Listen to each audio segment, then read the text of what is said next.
very odd. Every kalpa in the Manvantara period, where there's a manifested world, is divided into 4 subdivisions of time, each one of which is called a yuga. That means roughly an epoch or an era. And there are 4 yugas, and they're named after the different throws in the Indian game of dice. There are 4 such throws, and the first is called Krita. That means, Kri means to do, as when we say something is done, truly done. It's the perfect throw of 4. The second is called Treta, which is the throw of 3. The next is called Dvapara, which is the throw of 2. And the final one is called Kali, which means the worst throw, which is the throw of 1. Now, each of these periods of the Kalpa are of different lengths. Krita is the longest, and Kali is the shortest, and so ranged. So that when the world is first manifested, as in those dreams that I were mentioning to you, the world is in a golden age to begin with. It's perfect. And that is the longest period of time. Then when we get a little bit more adventurous, you see, Treta means that in this era, a kind of disharmonious element enters into things. It's like a 3-legged chair isn't so secure as a 4-legged chair. It's just a bit inclined to tip. And as it were, a fly in the ointment, the snake in the garden. Then comes Dvapara, in which the forces of good and evil are equally balanced. And finally Kali, which is the shortest period, where the forces of evil are triumphant, and the world is destroyed at the end of it. For then the Godhead appears in the form of Shiva, who represents the destructive aspect of the divine energy, and whereas Brahma is the creative, Vishnu the preserver, Shiva the destroyer. But Shiva is always the destroyer in the sense of the liberator, the guy who breaks up the ruts. And he comes on with a blue body and 10 arms and a necklace of skulls. Indian gods have many arms because they're cosmic centipedes. They do all things without having to think about it. Like the centipede doesn't have to think about how to manipulate its legs. Like you don't have to think how to grow your hair. And as Shiva dances what is called the Tandava, which is the dance of destruction at the end of the cycle, at the end of the Kalpa, you will see that his hands contain clubs and knives and bells, but one hand is like that. And that gesture means don't be afraid. It's a big act. It is all, as it were, the outflowing of your own consciousness, of your own mind. Now then, the Hindu life is related to this cosmology. And the objective of life is, of course, in the end, to wake up from the dream when you've had enough. And so the dreaming process is called sometimes samsara. Samsara is the round, the rat race. And samsara is divided into 6 divisions. I better draw a map, I think. This is common, you see, cosmology to both the Hindus and the Buddhists. This is the world of the Deva. And this is the same root from which we get both divine and devil. But Deva means angel. The highest and most successful beings in the universe. And so opposite, this is the world of Naraka, who are the most unsuccessful. These are the purgatorial worlds of extreme suffering. This is the world of Ashura. They are also angels, but they're angry angels, representing the wrath potential of energy. This is the world of animals. This is the world of preta, for which we have no English equivalent. They are hungry or frustrated spirits who have enormous stomachs but mouths only the size of needles. Vast appetite and no means of fulfillment. And this is the Manu world, that is to say, the world of man. You don't have to take this literally. You could say, when you are extremely happy or ecstatic, you're here. When you are miserable, you're here. When you're dumb, you're here. When you're mad, you're here. When you're frustrated, you're here. But when you're more or less your normal, rational self, you're here. Now, so all life through the period of the Kalpas goes grinding around this wheel. And if you go up and you succeed and you get to the top, you have to come down. They don't see success, in other words, in the world as a method of liberation, because it implies failure. So the idea of liberation, which is called moksha,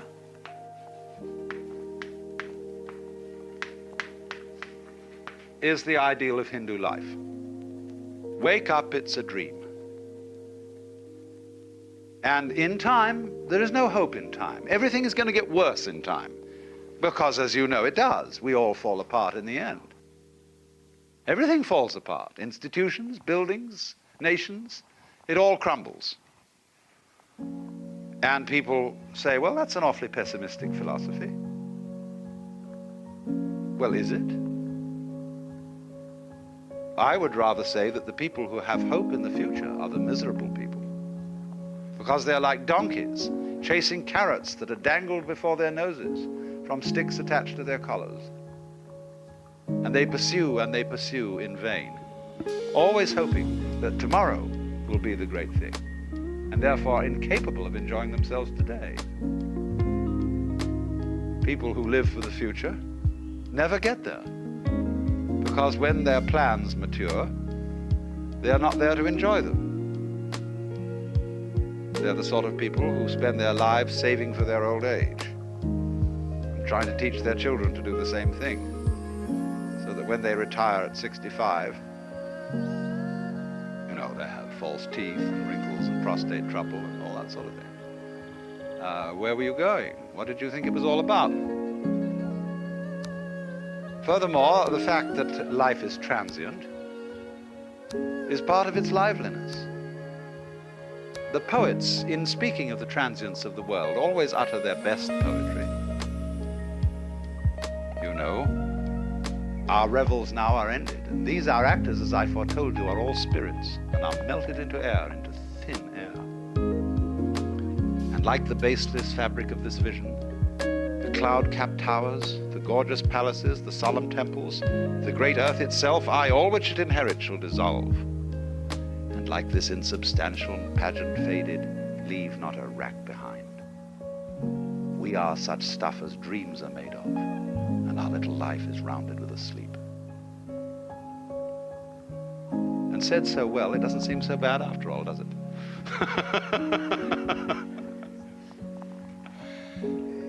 You see, there's always in the poetry of evanescence a kind of funny nostalgia. Moralists will say, those lovely lips which you so delight to kiss today will in a few years rot and disclose the grinning teeth of a skull. So what?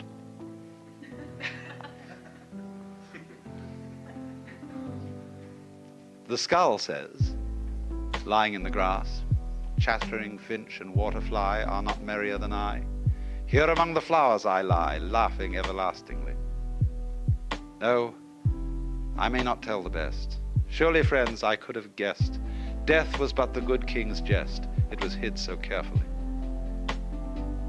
And monks used to keep skulls on their desks.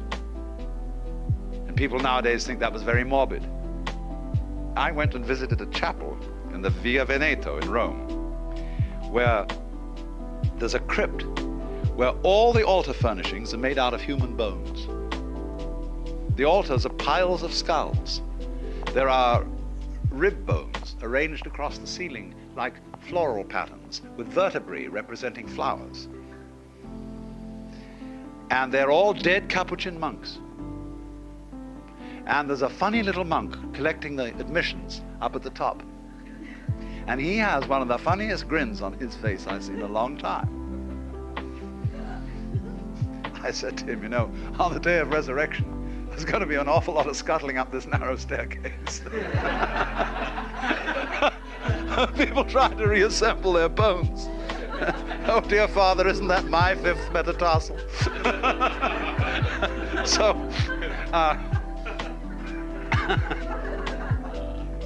the whole idea, you see, is that everything's falling apart. So don't try and stop it. When you're falling off a precipice, it doesn't do you any good to hang on to a rock that's falling with you. See? But everything is doing that. And so, again, this is another case of our completely wasting our energy in trying to prevent the world from falling apart. Don't do it. And then you'll be able to do something interesting with the free energy. So that's moksha. Because when the Hindu says everything is unreal, the Westerner reacts and says, no, no, you can't treat life as a dream. It's serious, it's real, it's for real. And what do you mean by that? How real do you want it to be? This is, in other words, everything, insofar as it's falling apart, everything is changing, it is like smoke. And we all feel that smoke has a lesser degree of reality than wood. It's an image of the evanescent, of the ghostly. So there's this idea the whole world is this mirage. That doesn't mean it's a bad thing. It's only bad if you cling to it, if you try to lean on it. But if you don't lean on it, it's a grand illusion. So the word maya means not only illusion, but it means art, it means magic, and it means creative power. So this is the big act. And it's perhaps easier to feel the world in that way in a tropical country where death is very common and where you just watch things dissolve before your eyes and yet burst out and grow again. The whole world is changing. Maybe easier to think that way than in our environment. Although when you're out in California, the human landscape changes so fast. No town is the same for 2 years. Nothing stays put. The hills are shadows and they flow from form to form and nothing stands. Now, this, you see, is not a pessimistic attitude, therefore, at all. To be able to realize that this world is simply a dream, a dancing play of smoke. Fascinating, yes, but don't lean on it. Life is a bridge, says one of the Hindu sayings. Pass over it, but build no house upon it. And so immediately you see that. This is responsible for the enormous gaiety of certain Hindu sages. This is a thing that often puzzles Westerners. They expected anybody who's an ascetic or a sage or something to be rather miserable, with a glum face. But on the contrary, you take this character who's going around these days, Maharshi Mahesh, he's always laughing. Because he sees through it. He looks on every side, and there is the face of the beloved, of the divinity, in everybody, in every direction, in everything, playing at being you. And you can look down into a person's eyes, way, way in, and you see the self, the eternal divine. And what is so funny, when it puts on an expression saying, what, me? And the guru, the teacher. When people go to a guru, they get all sorts of funny ideas. They think, oh, he's looking right through me. He sees me through and through. He knows how awful I am. Reads my most secret thoughts. Because he has a funny look in his face. He isn't even interested in your secret thoughts. He's looking straight at the Godhead in you, with a funny expression on his face, which is saying, why are you trying to kid me? Come off it, Shiva, I know who you are. And therefore, you see, his role is to gently humor you into waking up as to your true nature. Now, of course, as I intimated earlier, the Hindu is therefore saying everybody is God. And this is why when a Hindu greets you, he does this. That is the act of puja, or worship to the Godhead in you. And our theologians get rather worried about that, because, you see, the two conceptions of God are different. Our conception is of the boss man, the king. Theirs is of the cosmic centipede with the many arms, who does not have to think how to make the world, or rather to act the world.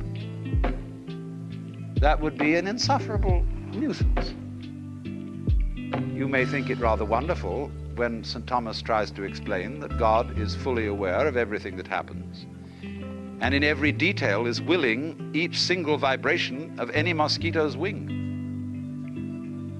But when you really begin to think about it, that approaches intellectual elephantiasis. Imagine the Lord being aware of all the prayers and having to listen to the sort of prayers that go on every night. Woo.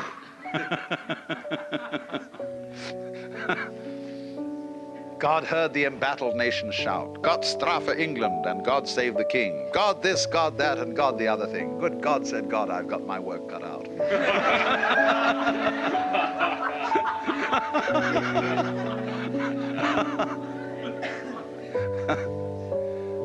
So therefore, when somebody in India suddenly announces that he's God, nobody accuses him of blasphemy or of being insane. They say simply, "Congratulations, at last you found out."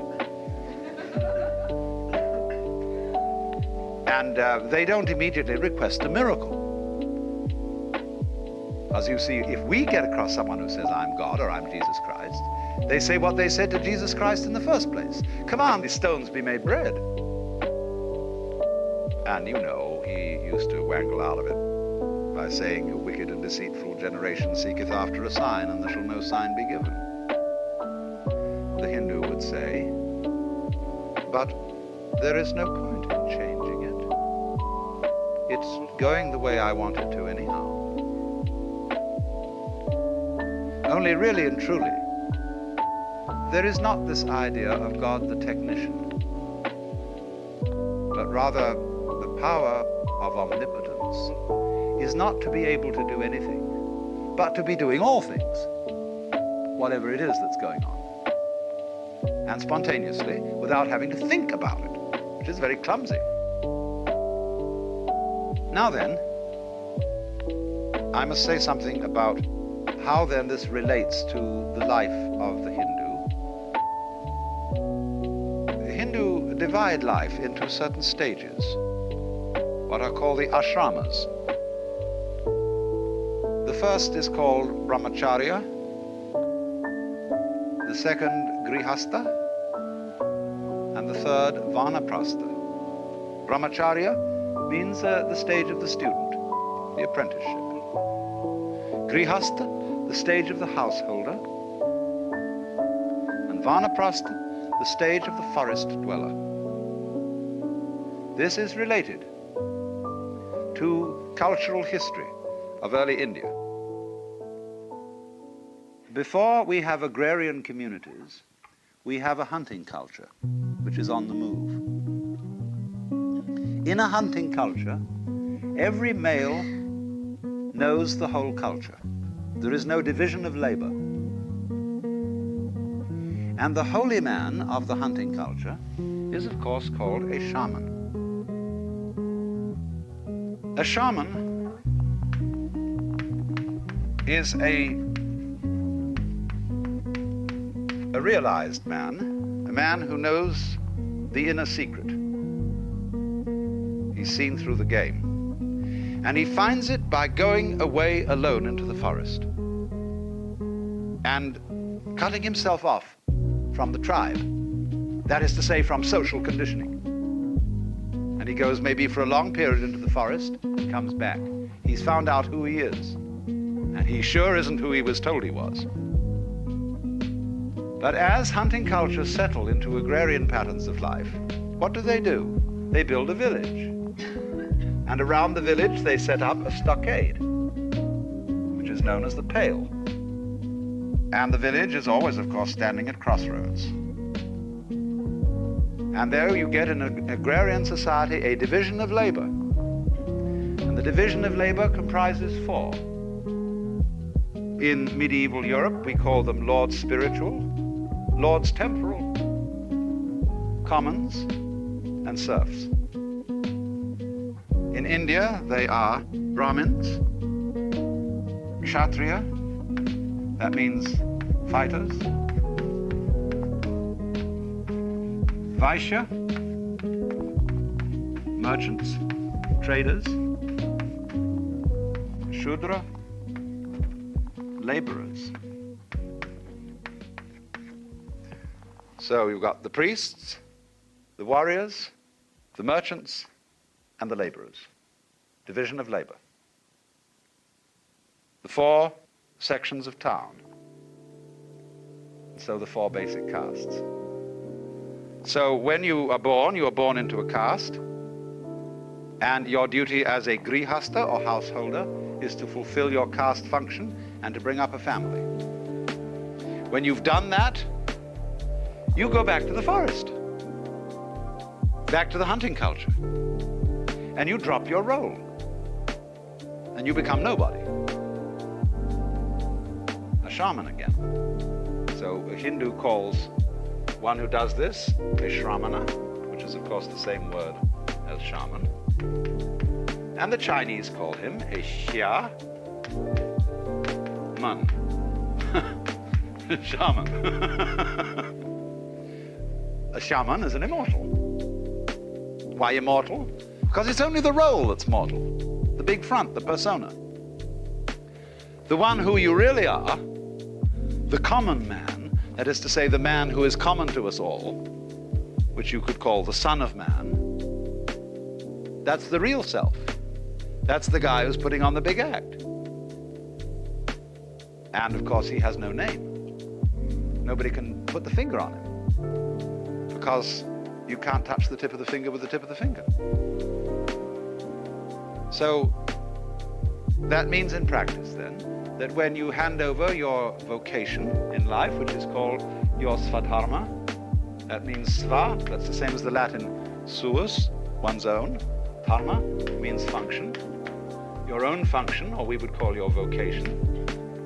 When you've completed it, you drop out and become nobody, because you're going to find out now who you really are. You're no longer Mr. Mukhopadhyaya, who is a cloth salesman. You drop that name, and you take on one of the names of God, Swami Brahmananda, Swami, bliss of Brahma. You may go quite naked, like the Shivite holy men, no clothes. And they just go out and wander and don't make any provision for anything. They literally take no thought for the morrow, what you shall eat, what you shall drink, or wherewithal they shall be clothed. But you see, people respect them. They say, yeah, we got to have those people up there, because they are doing what human being is ultimately supposed to do, and we shall do it in our turn. And so give them some food. Now, naturally, caste, holy men, and all that kind of thing can be exploited. Anything can be exploited and abused. And we can look at it all and say, what a mess. Why don't you do something for yourselves? Why don't you kill the sacred cows and eat them? Why don't you clean up? Why do you permit all this disease? Just try and see something from another point of view for a change. I'm not saying that we should do what the Hindus do, but just look at it from another point of view. And they would smile at us and say, you really think it's as real as all that?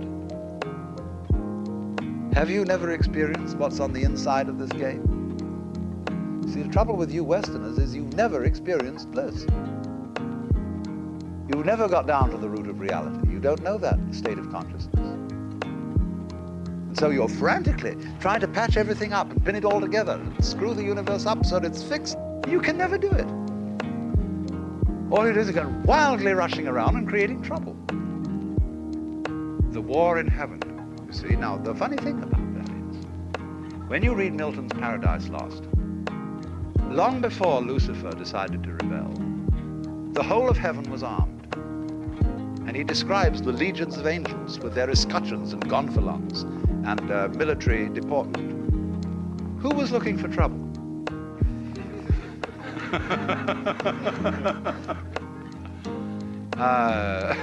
You know, Lucifer was a good guy back then, you see? The bearer of light. So the Hindu looks at our Christianity, though, and sort of thinks, my goodness, here is the eternal self. But in the idea of Christianity, the Godhead is having a real far-out one. Because not only is he incarnating himself, say, as some wretched beggar, but he's incarnated himself as a Christian soul who believes that in this one short life he will decide his eternal destiny. And the possibilities of making a mistake are far greater than of being a lousy beggar. The possibility involved in the Christian gamble is to fry in hell forever, and ever and ever and ever. Even the Avicii hell at the bottom of the Naraka only goes on for about one kalpa. But the everlasting damnation, what an idea. So the Hindu says, bravo, you know, God has really done a dare on himself this time to be a Christian soul.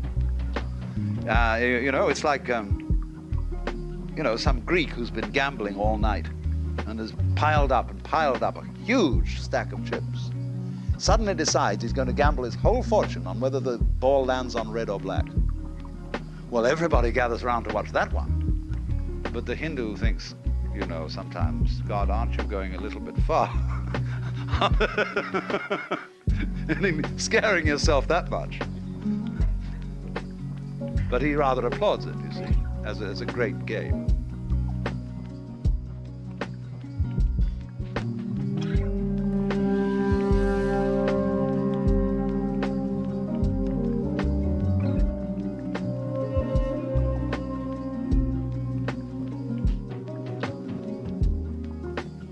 Sounds True presents Leave It Be, Session 3, on Buddhism with Alan Watts.